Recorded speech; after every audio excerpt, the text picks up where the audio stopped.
Sebelum melanjutkan, jangan lupa subscribe dulu, terima kasih.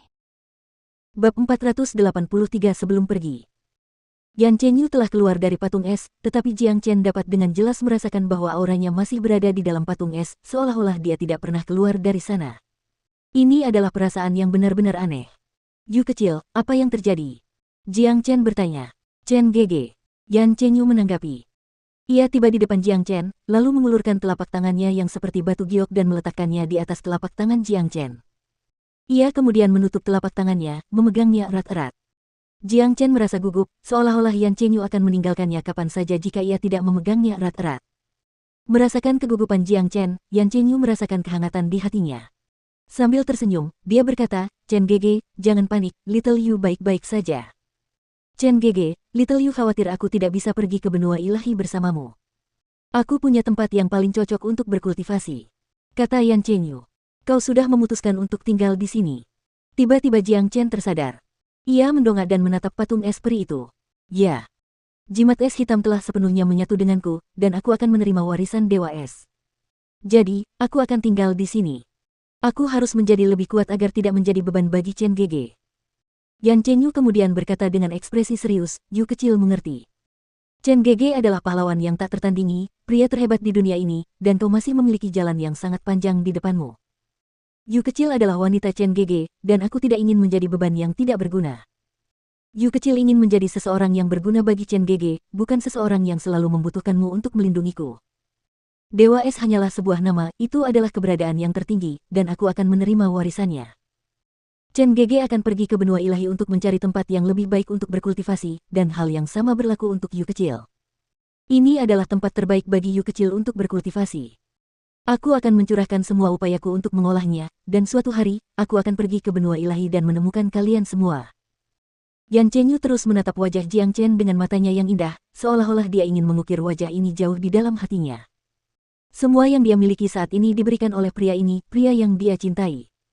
Dia tidak ingin berpisah darinya, tetapi dia tidak punya pilihan lain. Seperti yang dia katakan, dia tidak ingin menjadi beban, tetapi menjadi seseorang yang berguna, seseorang yang dapat membantu Jiang Chen di masa depan. Mendengar apa yang dikatakannya, Jiang Chen tidak dapat menahan diri untuk tidak mendesah panjang. Dia sangat menyadari betapa Yan Chenyu mencintainya. Namun, menerima warisan Dewa Es adalah sesuatu yang sangat bermanfaat baginya, dan Jiang Chen tidak punya alasan untuk menghentikannya. Jika kesempatan langka ini dilewatkan, mungkin itu akan hilang selamanya. Seperti yang dikatakan Yan Chenyu, tempat ini adalah tempat yang sempurna baginya untuk berkultivasi. Manfaat berkultivasi di sini jauh lebih besar daripada di benua ilahi baginya.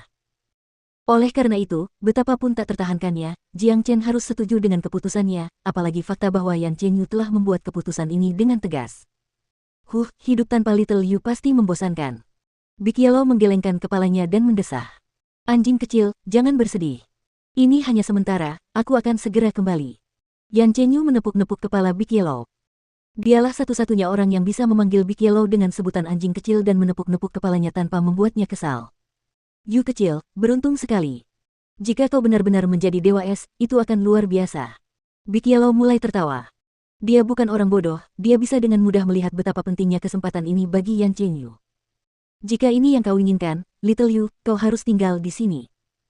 Karena kau telah memperoleh warisan Dewa Es, kau telah menjadi penguasa tempat ini, dan tempat ini sepenuhnya aman untukmu. Aku akan bisa pergi dengan tenang, kata Jiang Chen. Chen Gege, meskipun Little Yu tidak akan berada di sisimu, Elder Sister Wu akan tetap bersamamu. Aku merasa tenang saat dia menjagamu. Elder Sister Wu sangat cantik, dan dia mencintaimu dari lubuk hatinya, Little Yu dapat merasakannya. Namun, saat kau berada di benua ilahi, aku tidak akan membiarkanmu bermain-main dengan gadis lain. Jika tidak, Little Yu akan sangat marah. Yan Chenyu melengkungkan bibirnya, lalu melambaikan tangan mungilnya ke arah Jiang Chen sambil memperingatkannya. Jiang Chen langsung berkeringat setelah mendengar itu. Dia benar-benar ingin mengatakan bahwa tidak ada apa-apa antara dirinya dan Wu Ningzu, tetapi ketika dia mengingat sumpah Wu Ningzu, dia memilih untuk tutup mulut. Sepertinya dia ditakdirkan untuk memiliki dua istri dalam kehidupan ini. Baiklah, Chen Gege, Little Yu akan melanjutkan kultivasinya. Setelah kamu kembali, jangan pergi begitu saja, habiskan waktu bersama ayah mertua. Juga, ceritakan kepada ayahku tentang apa yang terjadi padaku, dan minta dia untuk tidak mengkhawatirkanku. Setelah selesai berbicara, Yang Chengyu berbalik dan berjalan kembali ke arah patung es, lalu berubah menjadi sinar dan menghilang. Sambil mengangkat kepala, Jiang Chen dan Big Yellow menatap patung es yang sangat besar itu, tidak dapat mengalihkan pandangan mereka darinya untuk waktu yang sangat lama. Mereka tidak pernah meramalkan bahwa setelah datang ke Pulau Es bersama Yan Chengyu, mereka harus meninggalkannya. Setelah waktu yang lama, Jiang Chen akhirnya mengalihkan pandangannya dari patung itu, lalu berkata dengan nada acuh tak acuh, jalan kultivasi bukanlah jalan yang mudah. Setiap orang punya pilihan, dan inilah yang dipilih Little Yu untuk dirinya sendiri, inilah takdirnya. Benar sekali, kita seharusnya merasa senang untuknya, kata Big Yellow dengan serius. Dia jarang bersikap seperti ini. Ice Demon, tetaplah di sini dan lindungi tuanmu, jangan pernah mengabaikan tugasmu dengan cara apapun. Jiang Chen menoleh ke Raja Iblis Es dan berkata. Raja Iblis Es buru-buru membungkuk dalam ke arah Jiang Chen, menyatakan tekadnya. Setelah itu, Jiang Chen dan Big Yellow meninggalkan Pulau Es.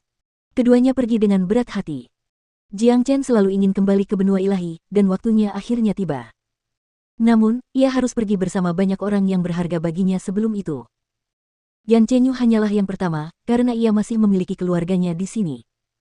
Jiang Chen diam-diam kembali ke Sekte Hitam tanpa memberitahu siapapun. Di dalam Sekte Hitam, ada tempat yang sangat istimewa dan mulia, sebuah halaman, dan halaman itu dibangun secara pribadi oleh Taois Hitam untuk Jiang Zhenhai dan Yan Zhangyun di lokasi terbaik. Kedua pria itu hidup bersama. Selain bercocok tanam setiap hari, mereka menghabiskan sisa waktu mereka dengan minum-minum dan bermain catur, menjalani kehidupan yang santai dan rileks. Setelah Jiang Chen kembali, ia menggunakan keterampilan derivasi jiwa agung dan merasakan aura Han Yan dan Nama Mentian. Ia menemukan bahwa kedua pria itu sekarang berada di puncak ranah jiwa tempur menengah, dan hanya selangkah lagi dari ranah jiwa tempur akhir. Dilihat dari status mereka saat ini, paling lama mereka akan membutuhkan waktu 1 bulan lagi untuk mencapai alam jiwa tempur akhir, dan itulah saatnya bagi mereka untuk meninggalkan benua timur dan melakukan perjalanan ke benua ilahi. Selama bulan terakhir ini, Jiang Chen telah memutuskan untuk tidak pergi kemanapun. Ia ingin tinggal dan menghabiskan waktu bersama Jiang Zhenhai dan Yan Zhangyun, menikmati momen terakhir kebersamaan keluarga. Di dalam halaman, Jiang Chen, Jiang Zhenhai, dan Yan Zhangyun sedang duduk mengelilingi meja batu, minum anggur di bawah sinar rembulan. Anggur yang mereka minum adalah satu-satunya anggur berkualitas baik yang tersisa dari Guosan. Kakak, kamu benar-benar telah melahirkan seorang putri yang baik. Dengan Little Yu yang sekarang menerima warisan dari Dewa Es, aku yakin prestasinya di masa depan akan tak terbatas, selamat. Jiang Zhenhai mengangkat cangkirnya ke arah Yan Zhangyun dan berkata, senyum lebar terlihat di wajahnya. Tanpa Cener, tidak akan ada Little Yu, dan keluarga Yan akan lenyap hari ini. Oleh karena itu, kamu, saudara Jiang, yang memiliki putra yang baik. Yan Zhangyun berkata sambil tertawa. Dia dan Jiang Zhenhai sama-sama sangat gembira. Mereka hanyalah makhluk kecil di wilayah Kota Merah, mereka tidak pernah bermimpi bahwa suatu hari mereka akan duduk bersama di puncak benua timur, minum-minum dan berbincang dengan riang, semuanya tampak seperti mimpi bagi mereka. Jangan terus-terusan sebut-sebut putrimu atau putraku, kita ini keluarga, kata Jiang Zhenhai. Ayah, ini adalah air suci 9 matahari yang disiapkan untukmu dan ayah mertua, air ini dapat memberikan manfaat besar bagi tubuh dan bakatmu. Dengan air ini, kau akan dapat menembus alam jiwa tempur dalam waktu yang sangat singkat. Jiang Chen mengeluarkan sebuah kendi giok berisi air suci 9 matahari yang sengaja disiapkannya untuk mereka berdua. Jiang Chen tidak ingin ayahnya menjadi seorang prajurit perkasa yang mengguncang surga, tetapi ia berusaha sekuat tenaga untuk meningkatkan kultivasi ayahnya. Jalan kultivasi adalah perjalanan yang panjang, dan para prajurit akhirnya akan mati. Hanya dengan memiliki basis kultivasi yang lebih kuat, seseorang dapat memiliki umur yang lebih panjang. Umur Jiang Chen tidak diragukan lagi akan sangat panjang di masa depan, dan ia tidak ingin melihat ayahnya berjalan menuju kematian karena umurnya yang pendek. Bagi semua prajurit, satu-satunya cara untuk memperpanjang umur mereka adalah dengan terus meningkatkan basis kultivasi mereka. Air suci 9 matahari mampu meningkatkan bakat kedua pria ini, terutama Jiang Zhenhai. Menggunakannya bersama dengan keterampilan asal mula yang mendalam, ia akan memiliki prestasi yang tak terbatas di masa depan. Cener, kau akan meninggalkan kami, kan? Jiang Zhenhai menyimpan air suci 9 matahari dan bertanya sambil tersenyum. Dia telah mendengar rumor baru-baru ini. Ya, ayah. Aku sudah melakukan semua persiapan, dan aku akan berangkat ke benua ilahi dalam waktu 1 bulan dari sekarang. Jiang Chen berkata. Ini adalah fakta yang tidak dapat diubah oleh siapapun. Dia harus pergi ke benua ilahi, karena ada banyak hal yang harus dia lakukan di sana. Kamu mendapat dukunganku. Aku bangga padamu. Jiang Zhenhai menepuk bahu Jiang Chen.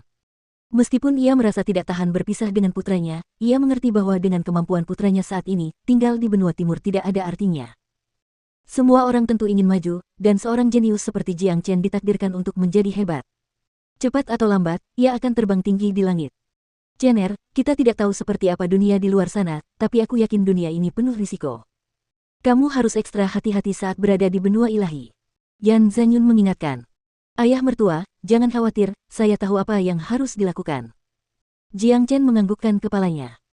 Perhatian yang ditunjukkan kedua pria ini menghangatkan hatinya, sesuatu yang belum pernah ia alami dalam kehidupan sebelumnya. Waktu 1 bulan terasa singkat, dan hampir berlalu dalam sekejap mata.